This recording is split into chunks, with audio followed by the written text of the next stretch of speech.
Hello and welcome to We Are Not A Stereotype, breaking down Asia-Pacific American bias.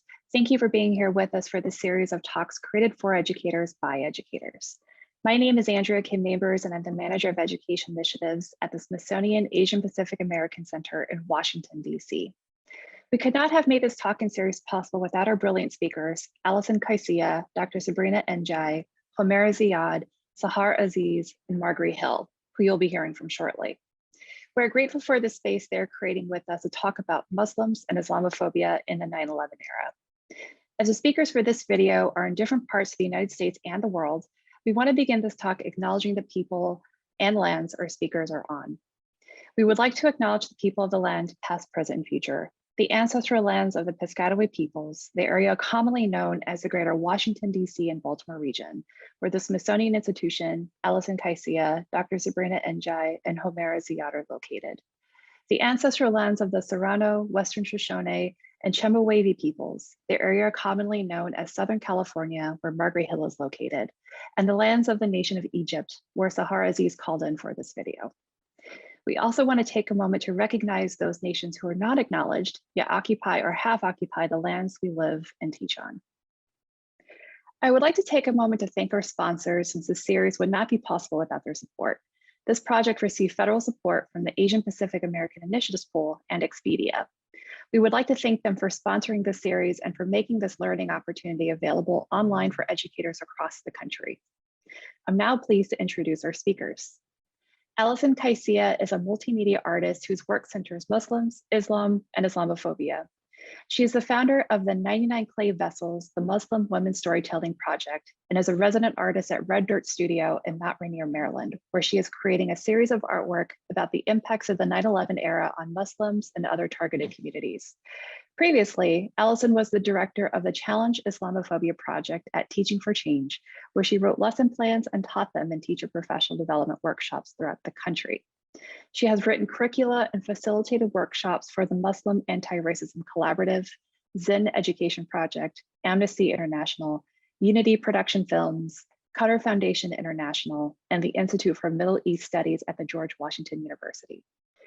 Dr. Sabrina N'Diaye began her career as a social worker at the New York City foster care system, where she served as a therapist in a residential treatment educational facility. Over the years, she has served underserved populations in public schools, community mental health, and addictions programs. She is currently an integrative psychotherapist and founder of the Heart Nest Center for Peace and Healing in Baltimore, Maryland. There, she lovingly serves women, couples, other healers, and small groups. Her approach to healing is a blend of wisdom, science, and ancient spiritual practices.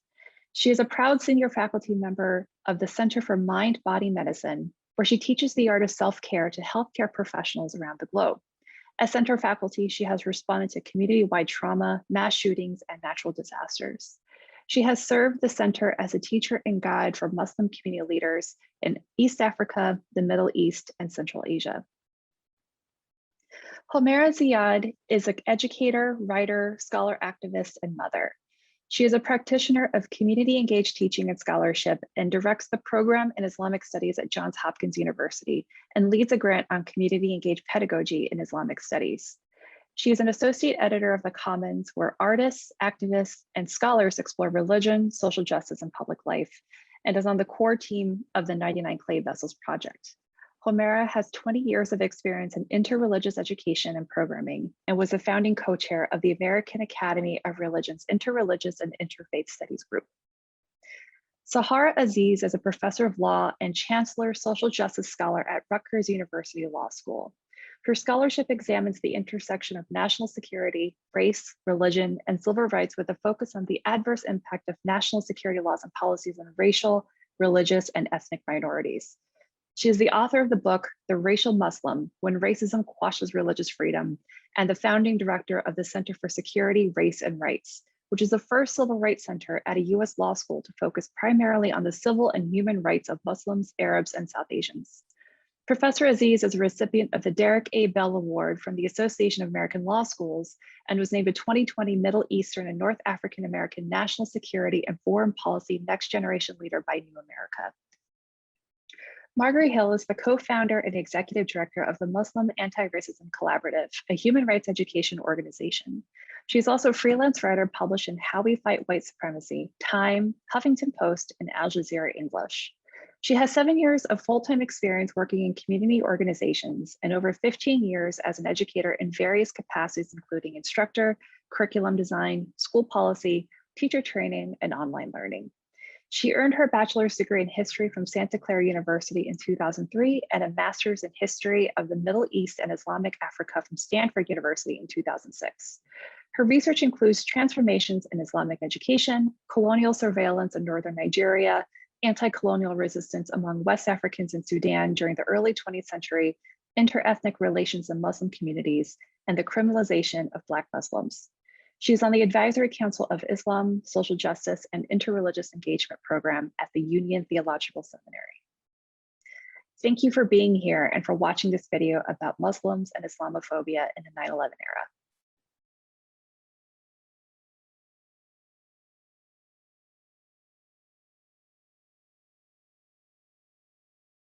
Thank you so much, Andrea, and the Smithsonian Asian Pacific American Center for inviting us to talk about how Muslim women are not a stereotype.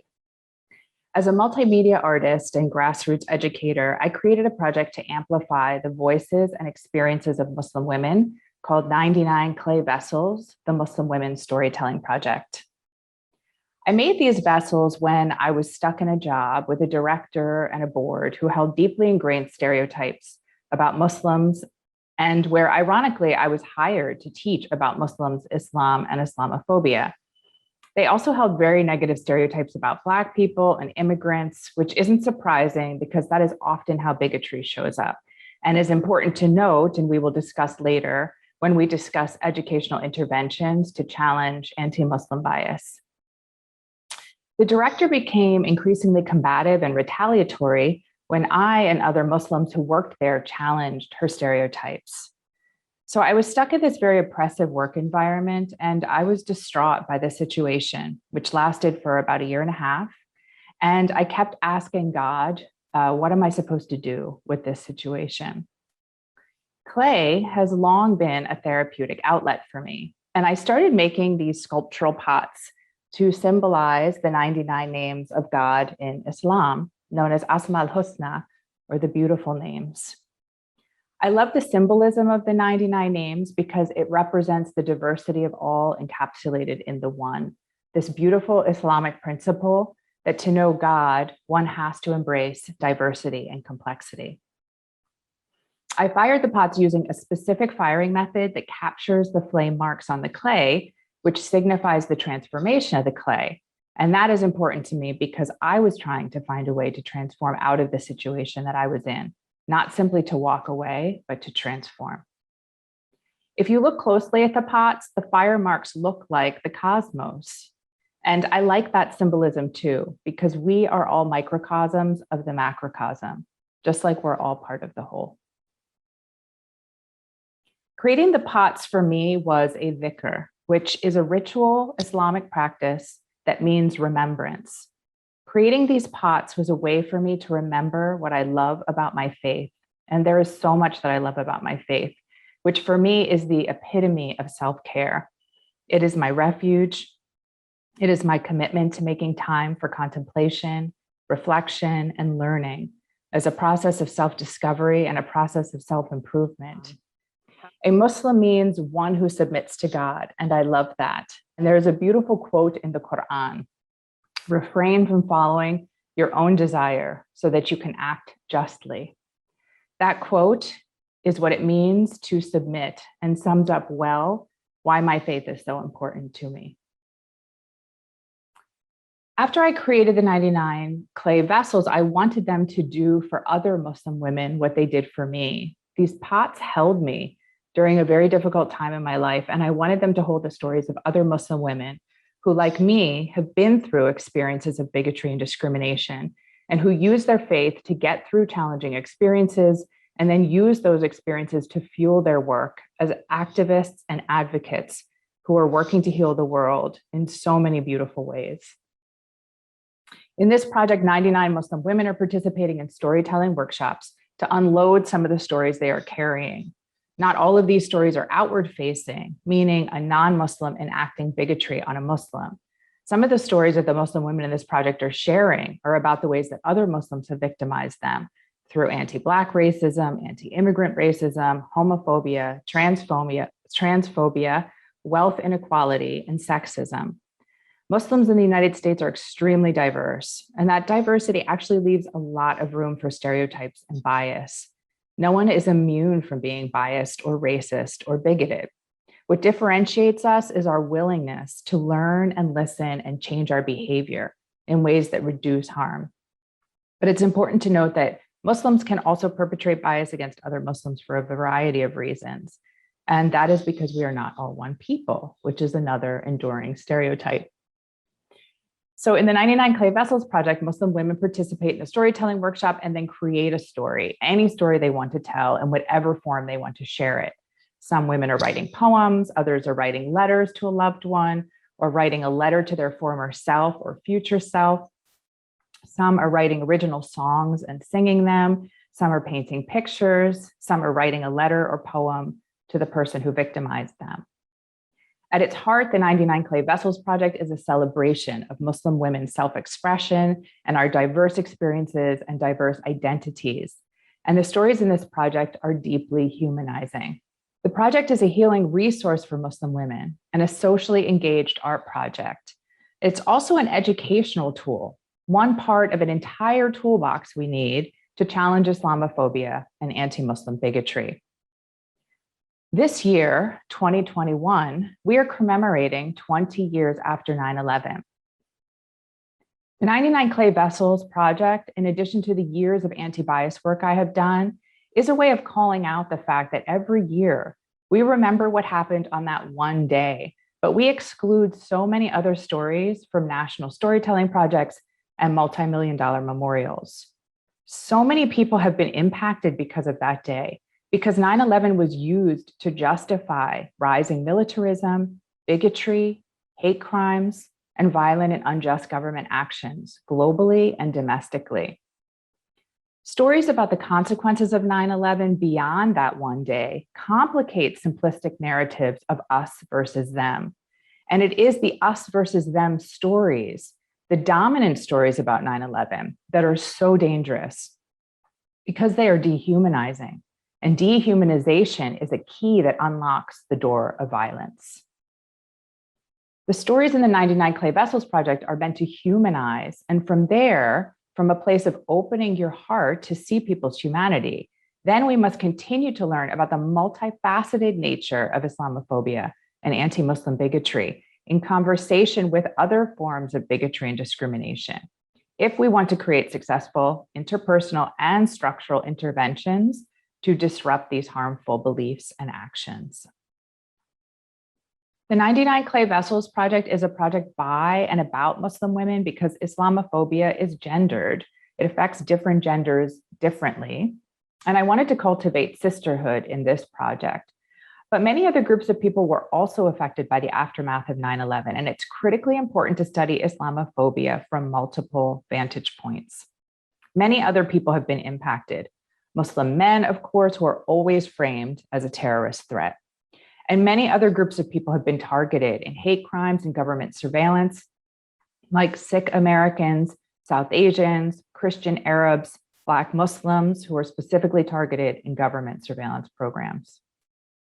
Islamophobia doesn't just affect Muslims. It is a complex phenomenon that overlaps with anti-Black racism and anti-immigrant racism and sexism and homophobia and transphobia. It's hard to untangle all of the reactions and consequences of 9/11 to my Muslim identity, experiences of bigotry and dehumanization that are a significant part of my experience of being Muslim and the experiences of people I love. Bigotry is a process of dehumanization. It creates a situation where we have to defend our identity and beliefs against stereotypes that have interpersonal and structural consequences. And we'll pull that terminology apart throughout this video and in the lesson that follows. Anti-Muslim bigotry is centuries old, and it is multifaceted. I can't give you a quick and easy definition. It takes time to understand its development and all the ways it shows up in the world. And while anti-Muslim bigotry is centuries old, it was intensified post 9/11 and continues to grow today through hate crimes, dehumanizing media representations, ongoing military interventions and occupation in Muslim-majority countries, job discrimination, widespread government surveillance of Muslim communities, FBI informants in our houses of worship and community centers, grants from Homeland Security to pay Muslims to spy on one another, racial profiling, and more. In this video, you will learn a little more about the realities of Muslim American communities, the differences between interpersonal and structural Islamophobia, and the connections between Islamophobia, anti-Black racism, and anti-immigrant racism. And then we will share some teaching and learning resources you can use to learn more.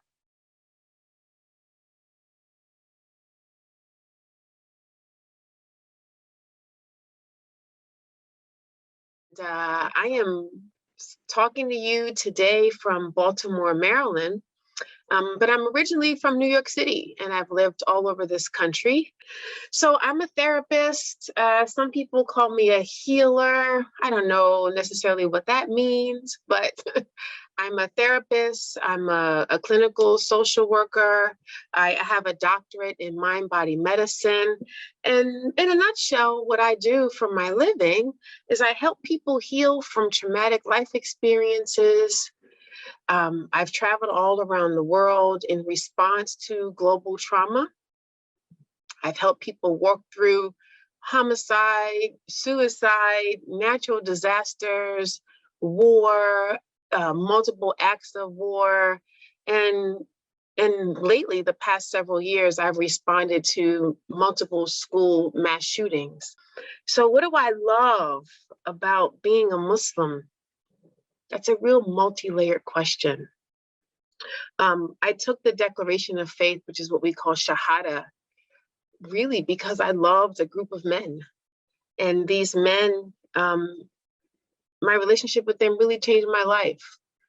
They were so kind and so loving and so committed to a lifestyle that up until that point was completely foreign to me. And so the first thing I love about being a Muslim was living a lifestyle that every couple of hours throughout the day, I got a tap on the shoulder. And that tap was the call to prayer. And the call to prayer for me constantly asked me the question, what do you worship? And what are you doing? What are you doing in this world to demonstrate that you are worshiping this one God that doesn't just serve Muslims, this one God that serves all of humanity? So that's the first thing I love about being a Muslim, is that I was able to expand my ability to actually be a good Christian, or to help my friends who wanted to be better Jews, or to sit with people who wanted to be better Buddhists, and for all of us to be together and say, if I can take a break throughout my day and sort of sharpen my spiritual skills, won't that make me a better human being? And so my experience as a Muslim woman has been, I have experienced that with lots of men, where I have felt completely physically safe in a space in which I perhaps was the only woman, but there's like this hidden message that I have experienced with men who actively live their faith, who have said, she's a Muslim woman. I'm going to go ahead and treat her as such. I'm going to treat her like a queen. I'm going to treat her like someone who is here instead of here. That's been my experience. I'm striving, both in my work, in my life, in my personal life, in my professional life, is to eliminate all possibilities of separation. And how do we separate? We separate through stereotypes. We separate through dehumanizing people. And what I have learned from my work in guiding people who have experienced the horrors of war, and believe me, we've experienced war in the US, and I've certainly experienced the witnessing of the aftermath of war all over the world. And the first step in any war is to violate someone's dignity and then to dehumanize them.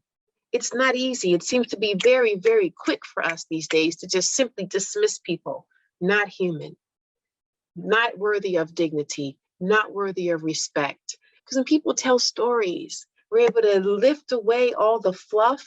They're able to experience a healing, and they're able to return to who they really are. So that's why I got excited about this project that my friends put together, this 99 vessels. First of all, I'm so hopelessly attached to the 99 names of God. And in my practice, I use them to bring healing to myself and to bring healing to other people.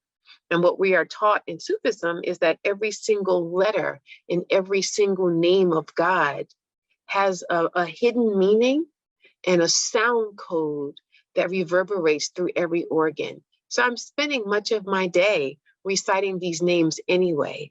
And so this vessel, this 99 vessels project, in which each of these vessels are attached to one of the 99 names, already spoke to me.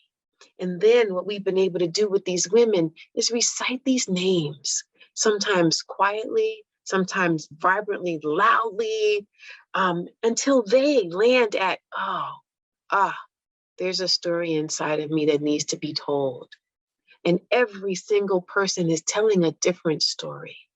And what I've experienced is that when people can tell their story, my teacher used to say, a veil of separation gets lifted. And so this thing gets lifted off of people, and it's never coming back. And I've experienced it again and again and again. So we have these opportunities of people to tell a story. And some of these stories are horrific, and some of them are amazing, and all of them are necessary. And they're all totally different. There's some themes that are the same, but there's some huge differences as well. So these women gather together, and we're getting together with groups of 10 or 11, and each of us are telling a story. And each of us are experiencing a healing, not just from the telling, but also from the witnessing, where people can just sit with that person and just hear it, feel it, experience, laugh, cry, stomp, without any judgment. And when people can have that moment, then they can heal themselves. So this Vessels Project is an opportunity to affirm who each of us are as women, as Muslims, as individually unique human beings. Because one of the many things that I'm taught in my Sufi practice is that there's a whole universe inside of us, and that each of us is a universe. And we're all universes inside this big giant universe. So the stories are endless. The possibilities are endless. The way in which we identify ourselves are endless. And the other piece that I love is that people show up and they're saying, I'm not an artist. I can't draw. I can't write. I can't. And most of them barely saying they can read. And then they're like, oh my gosh, I just wrote a poem. Of course you did. Because you sat quietly with yourself and you went back to that time in your life in which you didn't care about grammar or syntax or whether it was right or wrong. You just created something. Not only does it allow people the opportunity to honor their unique story, it also affirms for us all that this God that we worship has a million different faces. And the way I sit with the God of my understanding doesn't have to be the same way you sit with the God of understanding, but we can sit because this God is multiple, has multiple faces. And each of those faces, each of those 99 names can love us all. So we sit, we tell our stories, we draw them out, we create in that sacred space something so beautiful.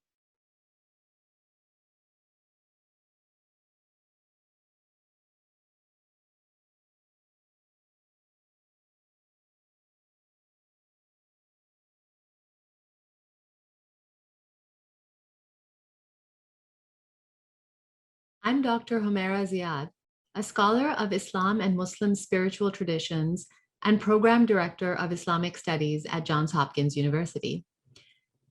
What do I love about being Muslim? I love that my religion's teachings on what it means to believe gives me the space and the tools to self-reflect, question, and even doubt. I love that justice and beauty are the two foundation stones of Islam. I love that the Quran is a deep ocean that is forever yielding new meanings, and that each individual Muslim is invited to swim in her waters. Who are American Muslims?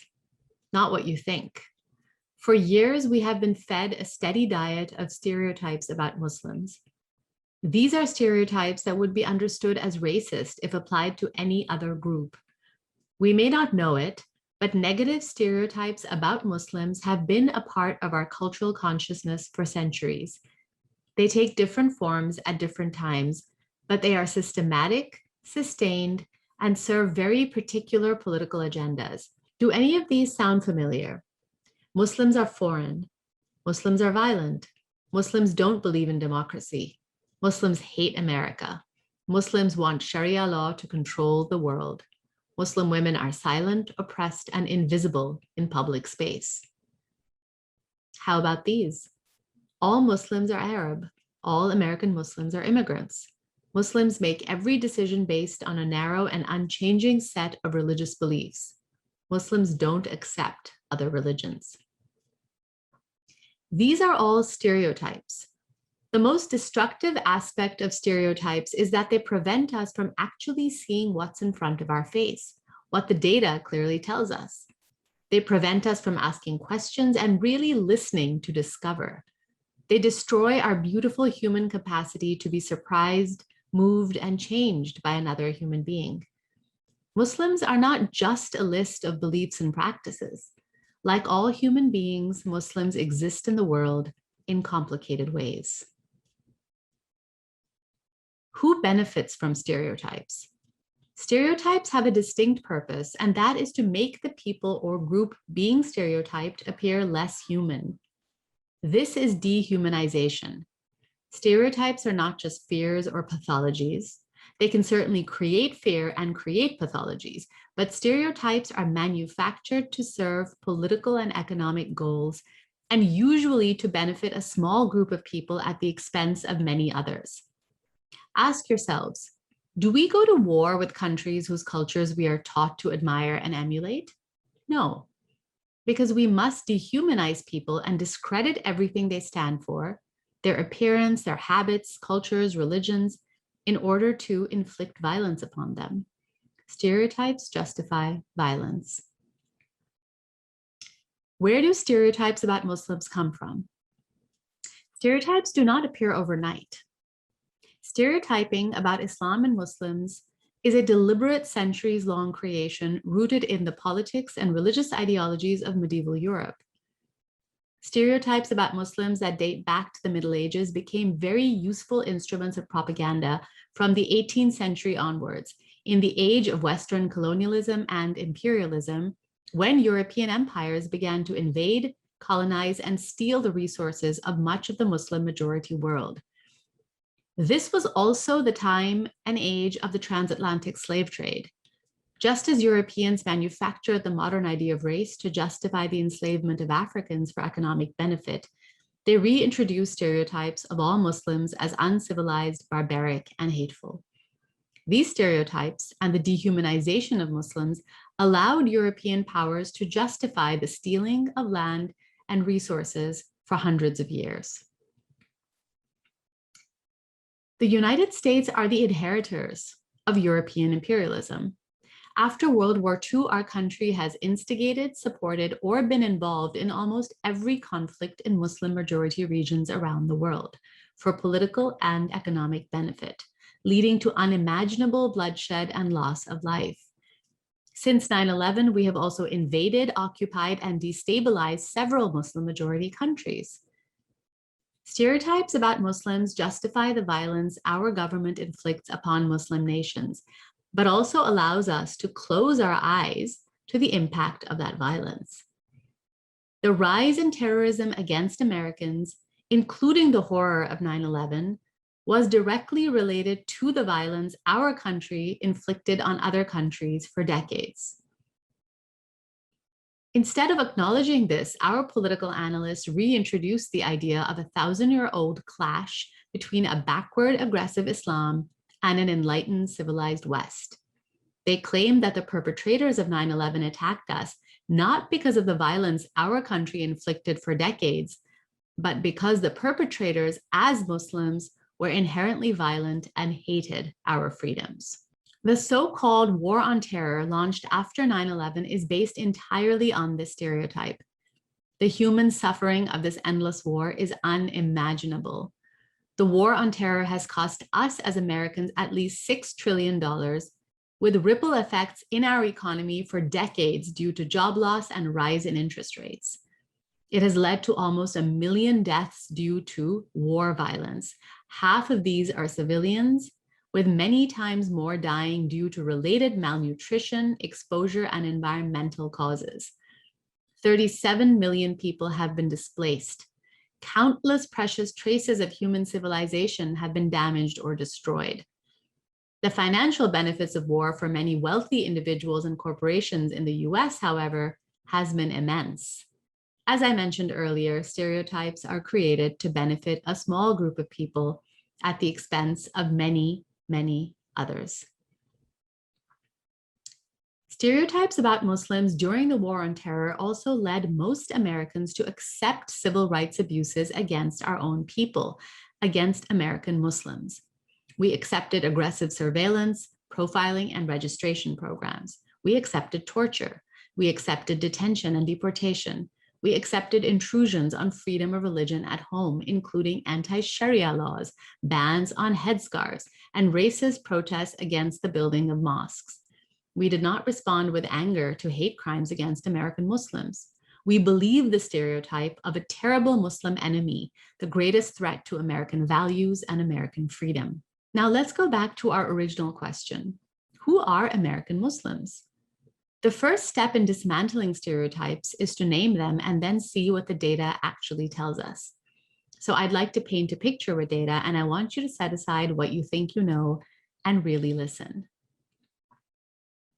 One stereotype is that all Muslims are wealthy Arab immigrants. The data tells us that American Muslims are in fact the most racially diverse religious group in the United States. Among Muslims, no racial or ethnic group is in a majority. About 30% are Asians, including from South Asia, about 20% are Black, and about 40% includes those who describe themselves as Arab, Middle Eastern, Persian and Iranian, or of European origin. And of course, within each of those categories, there is also incredible diversity. 60% of Muslims are first-generation Americans born in another country. About 20% are second generation. 25%, or 1 in 4 US Muslims, are US natives with US-born parents from families who have been in the US for 3 generations or longer. Among Muslims whose families have been in the US for at least 3 generations, half are Black. Among American-born Black Muslims, 2/3 are converts to Islam, compared with just 1 in 7 among all other US Muslims. The data also tells us that financially, Muslims are about as likely as Americans in general to have a household income over $100,000. However, they are also more likely than Americans in general to have an income under $30,000. A stereotype is that Muslims hate America, are aligned with foreign governments, and don't believe in democracy. The data tells us that 69% of all foreign-born US Muslim adults have become naturalized US citizens. The policy issues that most deeply concern American Muslims are domestic issues, supporting research that American Muslims are committed to the well-being of their country and its people. These issues include healthcare and Medicare, the economy and jobs, social justice causes, climate change, and gun control. The data also tells us that Muslims are either more or equally involved in civic and political activities beyond just voting than all other religious groups, and more than the general public too. These include attending town halls, volunteering for political campaigns, and contributing money to campaigns. Muslims are also most likely among religious groups to favor coalition building with racial justice activists, especially Black Lives Matter. Nearly 70% of Muslims express this support. In fact, Muslim Americans stand out among religious communities in the US as having a commitment to progressive politics while remaining committed to a religious practice. Another stereotype is that Muslims are unique in their hatred and intolerance of other religions. In reality, American Muslims and Jews are the most likely of all religious groups to be victims of religious discrimination. 60% of Muslims and 58% of Jews report being discriminated against in the United States. Even more troubling, Muslims are more likely than any religious community and the general public to face religious discrimination in institutions. 44% of Muslims versus only 5% of the general public face discrimination at airports. 33% of Muslims versus only 8% of the general public face discrimination in applying for jobs. 31% of Muslims versus only 8% of the general public face discrimination in interactions with law enforcement. And 25% of Muslims versus 5% of the general public face discrimination in healthcare settings. Muslim families are twice as likely as the general public to experience religious-based bullying at schools. Half of Muslim families in the US have experienced this reality. Another stereotype is that Muslim women are silent, passive, and subjugated and need to be saved from their religion and from Muslim men. The data tells us that Muslim American women are one of the most highly educated female religious groups in the United States, second only to Jewish American women. As a group, Muslim Americans have the highest degree of economic gender parity. American Muslim women are far more likely than American Christian women to support feminism. They are also most likely among faith groups to support racial justice movements such as Black Lives Matter. Half of women who wear a head covering have chosen to wear it as an expression of piety, and 20% wear it so that others may know that they're Muslim. Just 1% of American Muslim women say they wear a head cover because someone else asked them to do so. Muslim women experience exactly the same level of gender discrimination as the general population of American women. However, Muslim women in particular have to deal with the triple threat of stereotypes around religion, race, and gender. Because so many Muslim women wear visible symbols of their faith, such as a headscarf, they are very often the victims of hate crimes and one of the most likely groups to experience religious discrimination. And when it comes to geopolitics, the so-called liberation of Muslim women from Muslim men has always been used as a tool to justify the invasion, occupation, and pillaging of Muslim countries, such as Afghanistan and Iraq after 9/11. But though 70% of Muslim women report experiencing discrimination because of their religion, a full 87% say they are proud to be identified as Muslim and see their faith identity as a source of joy in their lives. Muslim women-led activist organizations are transforming American society every day. Groups like Justice for Muslims Collective that work to dismantle institutional and structural Islamophobia through raising political consciousness, shifting narratives, building political alliances, empowering, organizing, and healing. Groups like Muslim Women For that uplift communities through political education, leadership development, relationship building, women of color empowerment, and grassroots organizing. Groups like Heart Women and Girls, who are working towards a world where all people are free of sexual violence. And groups like Believers Bailout, which is a community-led effort to bail out Muslims in pre-trial incarceration and ICE custody. Finally, projects like the 99 Clay Vessels, of which I am a core team member, are working to challenge offensive and one-dimensional portrayals of Muslim women by centering exactly these women, justice activists and artists who are creating a society that values rights, inclusion, solidarity, and equity for all of us.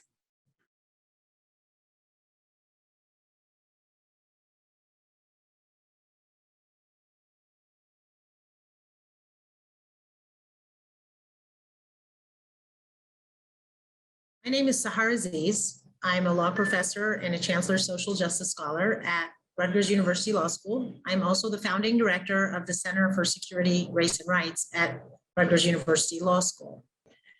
The concept of Islamophobia is not well known and understood, nor is it one thing.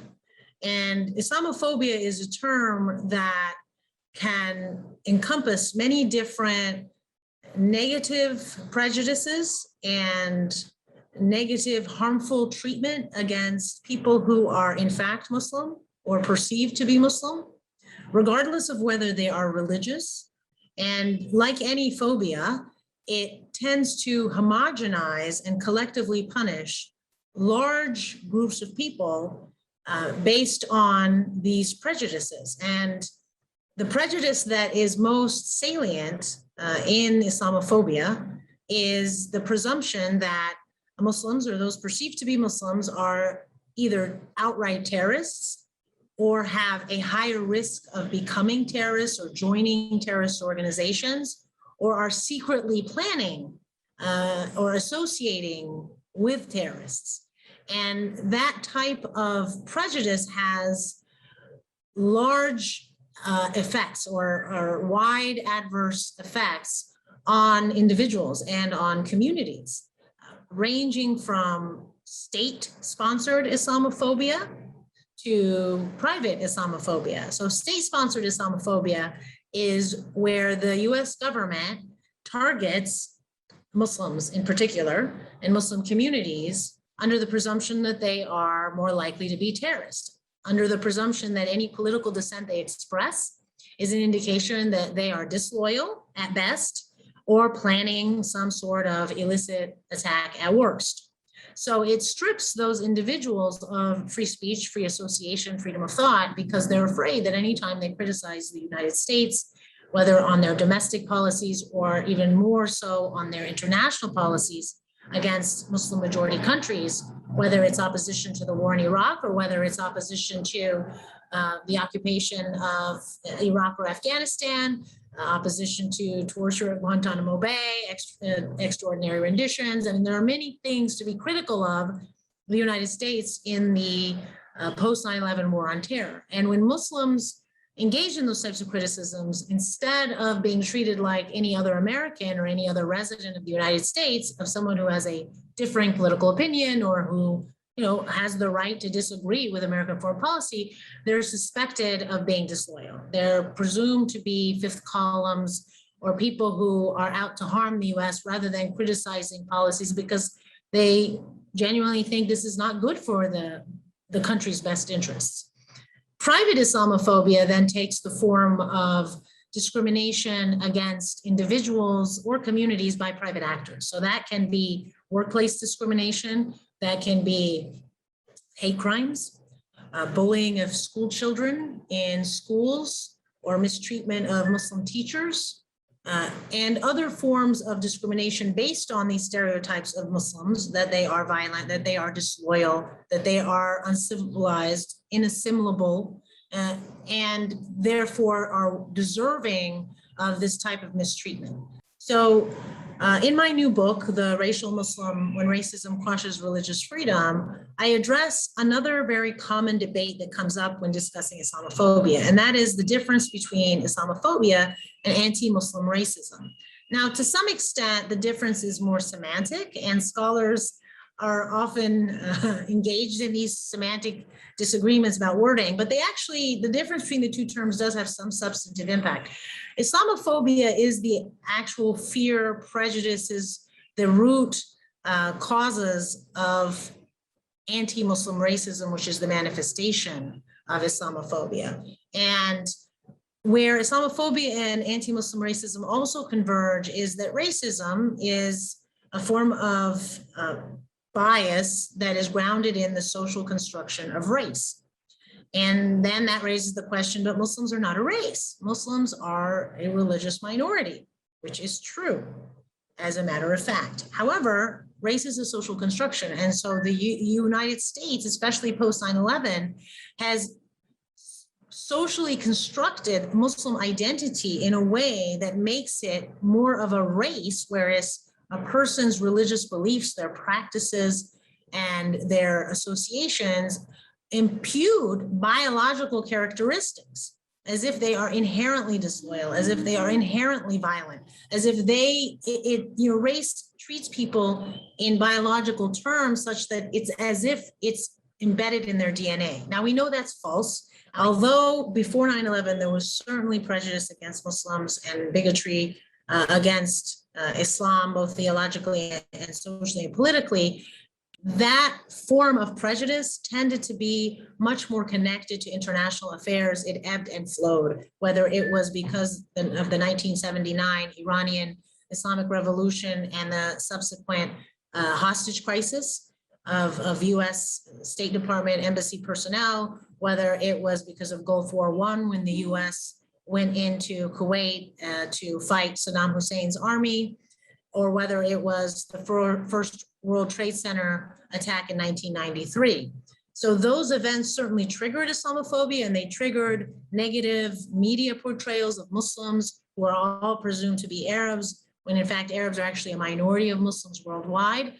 So that's another fallacy when it comes to race and Muslim identity. Some examples of that entrenchment, especially by the state, is things such as the National Security Entry Exit Registration system, and what's called NSEERS, which was passed in 2003 by President Bush and wasn't, it's still on the books, but it didn't stop, it was enforced all the way until 2011 under Obama when he stopped enforcing it. But what NSEERS is effectively a special registration program for Muslim non-immigrant males from the ages of 16 to 45. So only those Muslims that are non-immigrants had to specially register so that the government knew exactly where they were at all times, where they lived, whether they were in school, whether they were working, because the presumption was, we don't trust you. We need to know where you are in case you're up to illegal activity, specifically terrorism.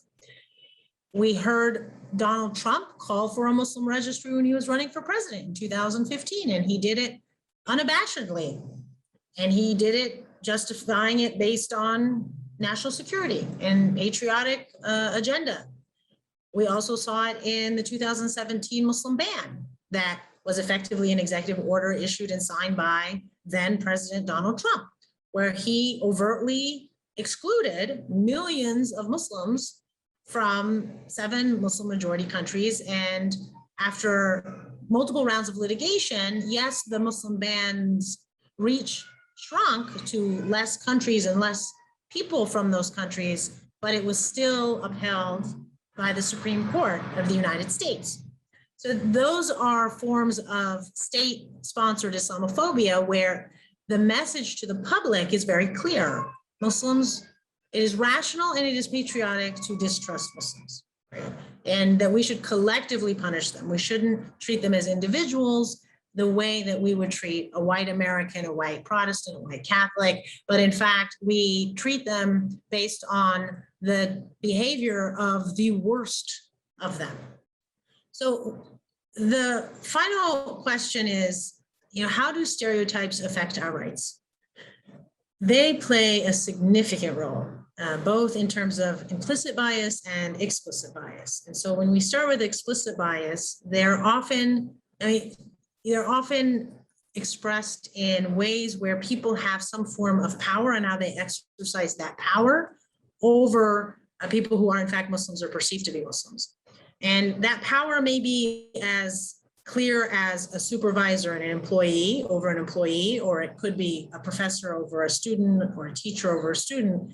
And implicit bias can also manifest itself in pity, right? When you think of women, let me go help and save Muslim women, when in fact, as a Muslim woman, I've been in situations where I found myself much more highly educated, much more feminist, much more willing to speak out against patriarchy and against injustice than my colleagues who belong to majoritarian groups, whose groups are presumed to treat their women equally, when in fact the dynamics I see is far from equality, even though I do benefit from such equal treatment within my Muslim or Arab communities.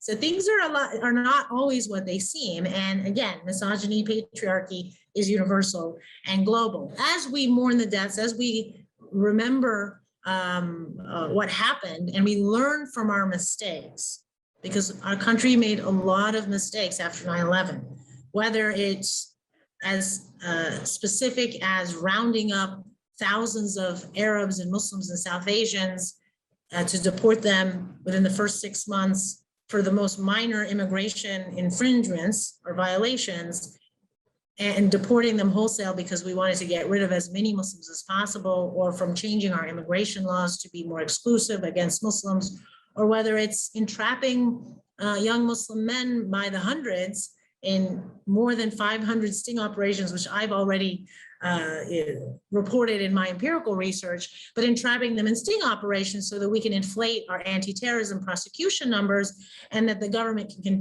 continue to use scare tactics to make Americans afraid of Muslims, which then has a perverse effect of feeding more money to the FBI and to counterterrorism, which then has to continue to justify why it's spending all this money, as opposed to focusing our resources on social services and healthcare and increasing economic inequality. Our country has many challenges, and unfortunately racism and Islamophobia and anti-Semitism and other types of bigotry allow our government to distract us, whether it's to justify a war abroad that is extremely expensive and oftentimes futile and not that should not be fought, or whether it's in order to enrich the elite here and pass certain types of laws that do not allow for these types of social problems to be fixed. But we need to be careful that scapegoating and scapegoating minorities has a long tradition in the US as well as in other countries. And Islamophobia has now, unfortunately, become a pervasive common form of scapegoating. And what the responsibility we all have today as citizens, as teachers, as students, is to read, learn for ourselves, engage in conversations, not be afraid to talk about controversial issues, and get outside of our comfort zones and meet people who have those different identities. Walking into that situation with an open mind, walking into that situation, checking our biases, checking implicit or explicit, checking our presumptions, and getting to know other communities as human beings, because at the end of the day, it is our common humanity that will allow us to overcome any type of biases and discrimination in our very diverse nation. And with that, I thank you for taking the time to learn and to listen to my perspective today. And I very much look forward to continuing these conversations to combat racism and bigotry in pursuit of racial justice for everyone in the United States.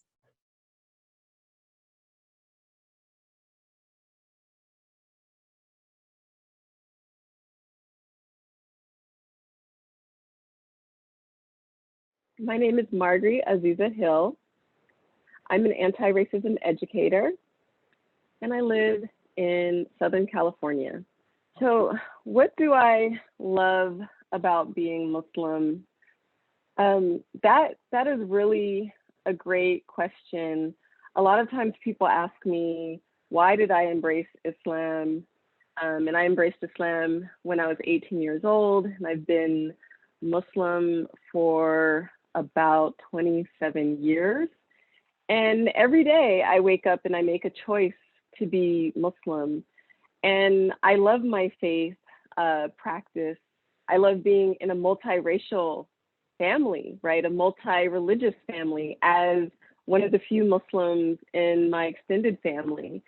And for me, being Muslim is really about the oneness of our Creator and the oneness of creation and the oneness of humanity.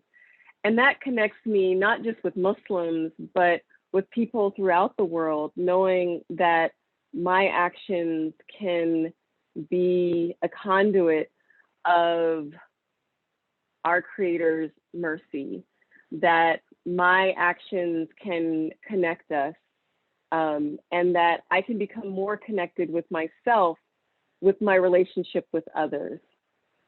For me, being Muslim has really brought me so much meaning in connecting with people across the world. As a Muslim, as African American, it really allowed me to think globally, where my actions of solidarity have impact with people, whether they're in Asia or Africa, even European Muslims. I did my senior thesis in undergrad on Bosnian Muslims, and that was significant given the Bosnian genocide, right? And showing up for Asian Muslims and knowing issues, whether what's happening in Afghanistan today, right? But when I first embraced Islam, it was that deeper awareness of what were the issues that South Asian Muslims faced. I met Southeast Asians, Vietnamese Muslims, Filipino Muslims. That was actually the first time when I actually learned how to do the ritual ablutions, where two Filipino American Muslim sisters taught me how to do my ritual washing.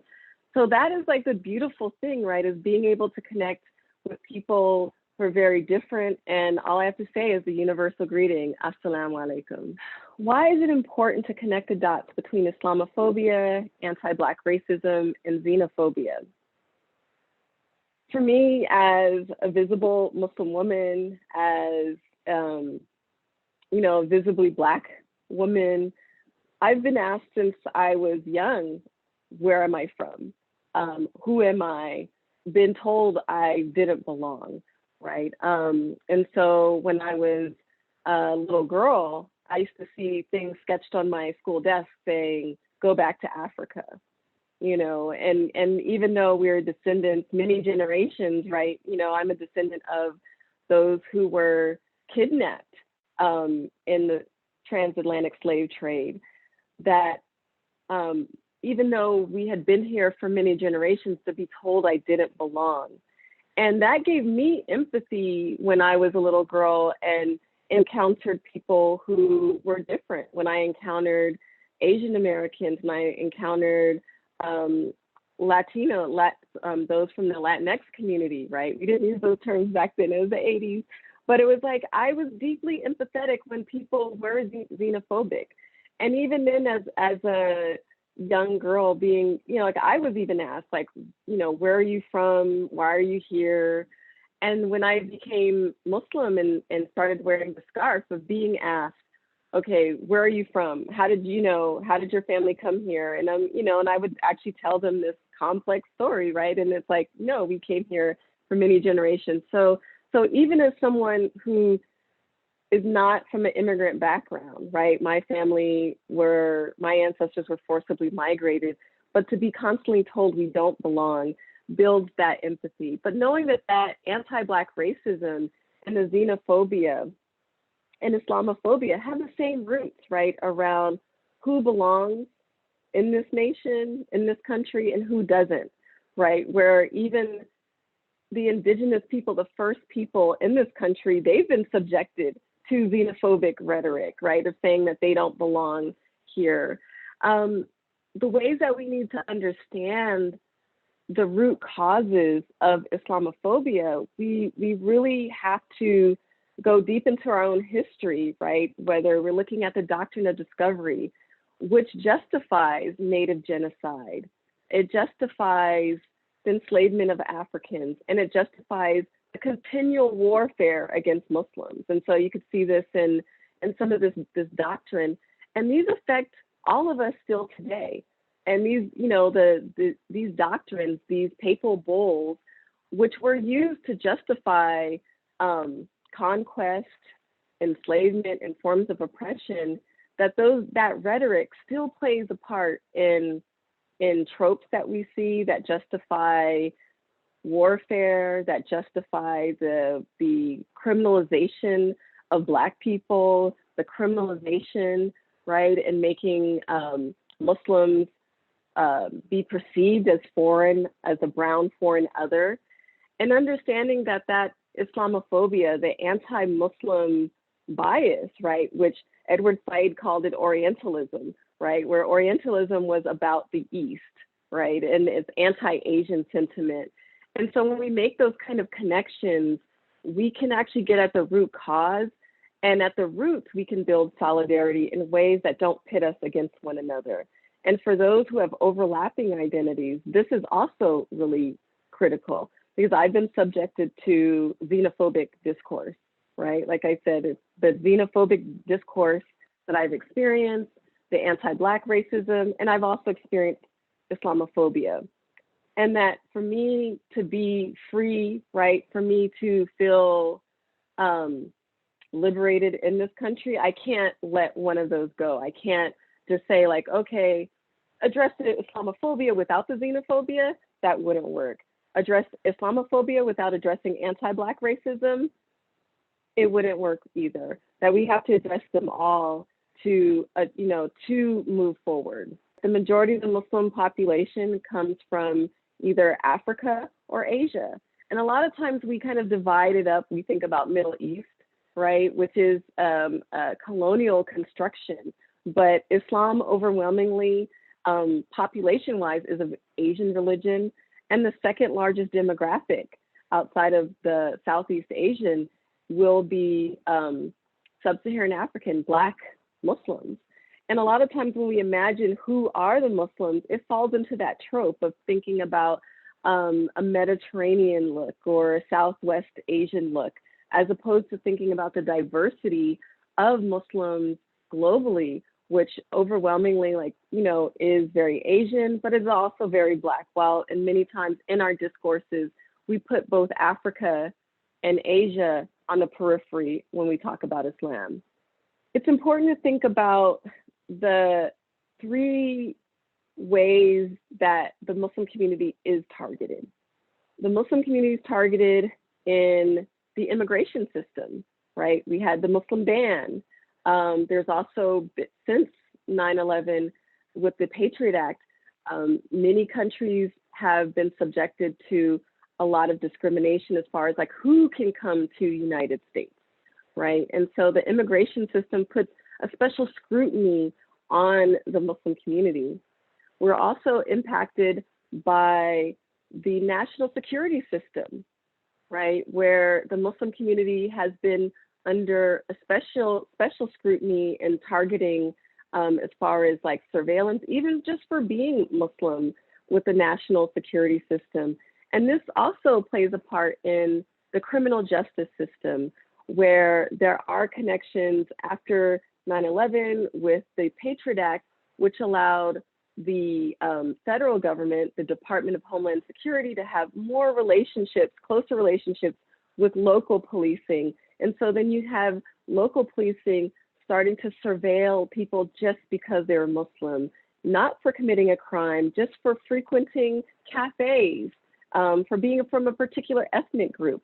So, those are types of things that brought greater scrutiny on the Muslim community. And so when those overlap, it makes us especially vulnerable, from the mosque to the prison to the deportation pipeline.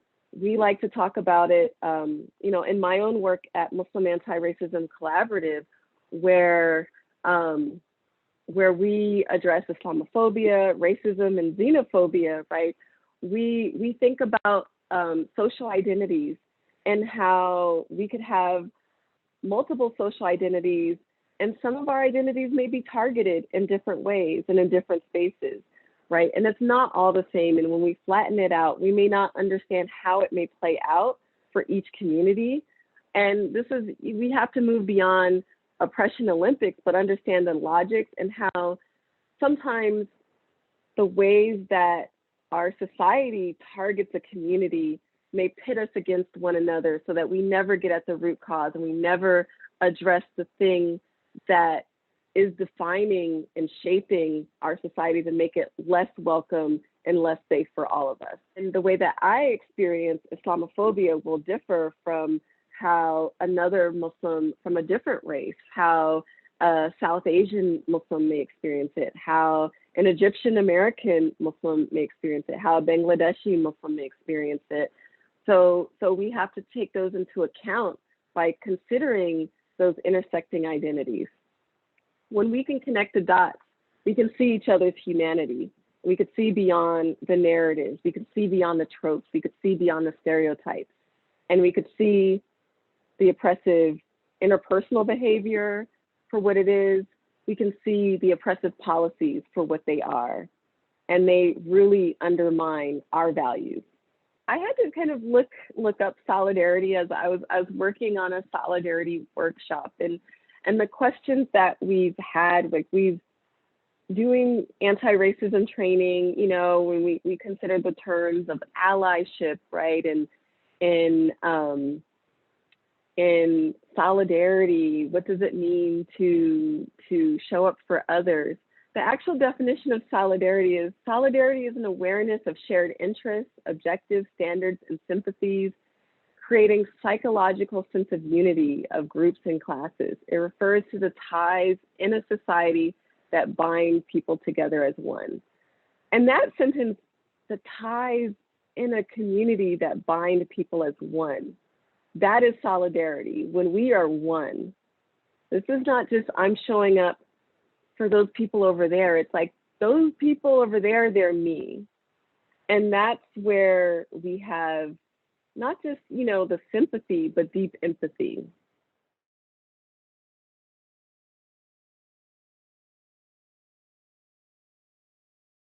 Now that you've had an opportunity to learn more about Muslims in the US, Muslim women, and Islamophobia, I invite you to use a lesson I wrote for the Challenge Islamophobia project at Teaching for Change, a Washington, D.C. based organization that collaborates with the Zin Education Project and Rethinking Schools on a host of social justice education resources.